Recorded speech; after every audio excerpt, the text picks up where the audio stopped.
The story of African Americans does not begin in bondage. It begins with civilizations, families, languages, and traditions that existed long before the world tried to redefine them through captivity. And for many communities, it begins even earlier, in a story of migration, survival, and identity that stretches back to the ancient world. Before the chains, before the auction blocks, before the Middle Passage carved its wound into history, there was life. Full, complex, spiritual, and deeply rooted life. To understand the devastation that followed, we must first understand what existed before the ships. West Africa, before the transatlantic slave trade, was not an empty land. It was a mosaic of societies: Wolof, Mandinka, Akan, Yoruba, Igbo, Congo, and many others, each with their own languages, customs, and social structures. People lived in bustling trade cities, rural farming villages, river communities, desert caravan hubs, spiritual centers. They farmed, fished, crafted, built, traded, worshipped, and raised families. Children learned through stories, apprenticeships, and community guidance. The elders passed down wisdom. Music, rhythm, and oral tradition shaped identity. This was a world of meaning, a world of belonging, a world of humanity.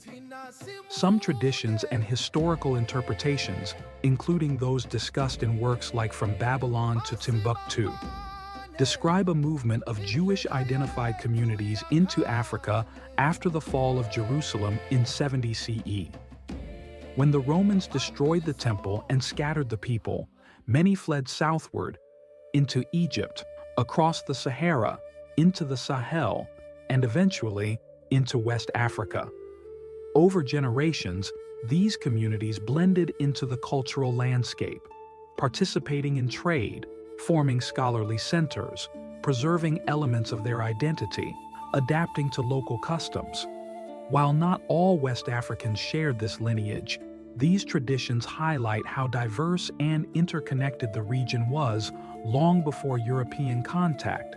This is part of the story, a reminder that the people taken across the Atlantic came from societies with deep histories and complex identities. By the medieval period, West Africa had become a crossroads of cultures. Islamic scholars, Jewish-identified communities, indigenous spiritual groups, traders from across the Sahara, local kingdoms and empires, cities like Timbuktu became centers of learning, home to libraries, scholars, and merchants. Families lived in structured communities with traditions passed down through generations. This was not a people without history. This was a people with centuries of identity. As European powers began exploring the African coast, their actions were shaped by political and religious documents of the time. One such document, Romanus Pontifex, issued in the 15th century, granted Portugal authority over certain regions and trade routes. It encouraged exploration and expansion, decisions that would later influence the systems that fueled the transatlantic slave trade. This does not mean every event was pre-planned or targeted at specific groups, but it shows how early European policies laid the groundwork for what would come. As Europeans mapped West Africa, they often imposed their own labels and interpretations. One of the most referenced examples is the Negro Land map, a European creation that grouped diverse peoples under a single term. These maps reflected European perspectives, misunderstood local identities, oversimplified complex regions, shaped how outsiders viewed West Africa.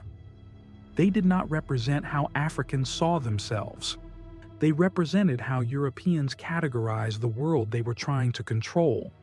This misrepresentation would later influence how enslaved Africans were viewed, not as individuals with identities, but as a single, dehumanized category.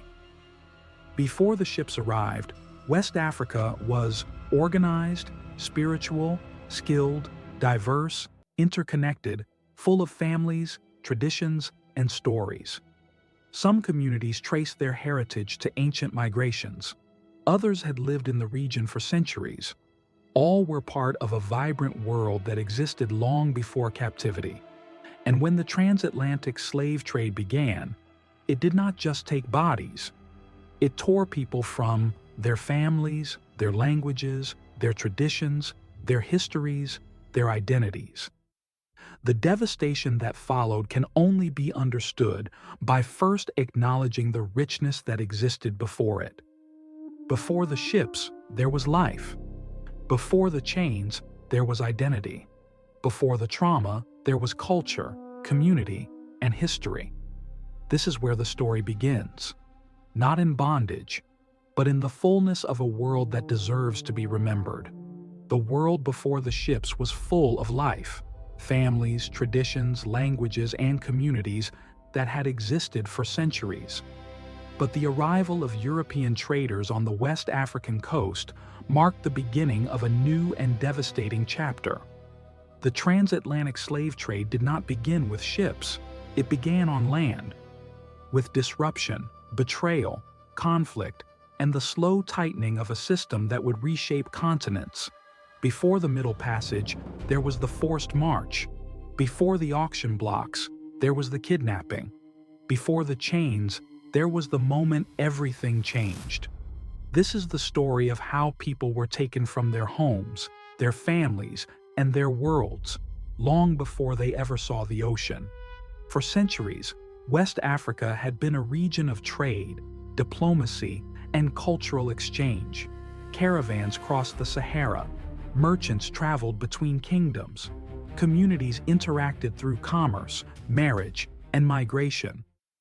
But when European ships began appearing along the coast in the 1400s, the balance of power shifted. At first, interactions were limited: trade for goods, negotiations with local rulers, cautious exchanges. But as European demand for labor grew, especially in the Americas, the nature of these interactions changed. The trade in human beings became a system that would eventually pull millions into its grip. The transatlantic slave trade did not start with people boarding ships. It started with capture. People were taken through raids, local conflicts, political rivalries, targeted kidnappings, exploitation of existing tensions. Some were taken while farming, some while traveling, some while sleeping, some while defending their communities. Some were betrayed by rival groups or leaders under pressure from European traders. The system fed on instability. It fed on conflict. It fed on desperation. It fed on the growing power imbalance between Europe and Africa.